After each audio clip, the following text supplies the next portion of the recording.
इस ज़मरे में मैं थोड़ा-सा आपके कि इसमें मैं आगे थोड़ा बढ़ा दूँ उनकी तसल्ली करने के लिए क्योंकि उन्होंने बताया कि डॉक्टर बासित हैं कोई ना, तो इसका मतलब है कि वो होम्योपैथिक से शिकफ़ रखते हैं। तो बात दरअसल ये है कि जिन ये जो बीमारियाँ होती हैं, ये आदतन होती हैं। अगर किसी को लिवर की प्रॉब्लम्स हैं, तो लाज़मी बात है उससे कि मेसेंटेरिंग सूज गए हैं, तो लिवर का प्रॉब्लम्स है या कोई शराब पी रहा है, उसकी वजह से है या खाने पे अगर जब तक वो अपनी आदत को बरकरार रखे हुए है, तो लिवर टॉनिक उसका एंटीडोट और बैलेंस करता रहता है, ये सारी उम्र रहेंगे। ये प्लांट बेस्ड होते हैं, जिस तरह आप रोटी खाते हैं, दूध पीते हैं, ये प्लांट ये एंटीडोट होते हैं और एंटीडोट करता रहता है और मेंटेन रखता है, बैलेंस रखता है, ठीक है? दूसरा ये जो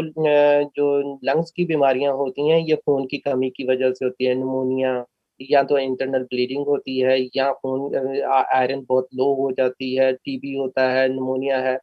या जो लंग्स से ताल्लुक़ रखती हुई ये चीज़ें हैं ये। अब जो नुस्ख़ा ये दिया जाता है वो भी लाज़मी बात है लंग्स में खून की कमी किस वजह से बेशुमार लोग हैं जो न ड्राई फ्रूट खाते हैं और उसकी वजह से खून की कमी हो गई, न तली हुई चीज़ें खाते हैं, उनकी वजह से हो गई हैं। जब तक उनकी आदत ठीक नहीं हो गई, तो ये टॉनिक्स जो हैं, हमेशा उनके ऊपर पॉज़िटिव इफ़ेक्ट करते रहेंगे, नेगेटिव कभी भी नहीं करेंगे।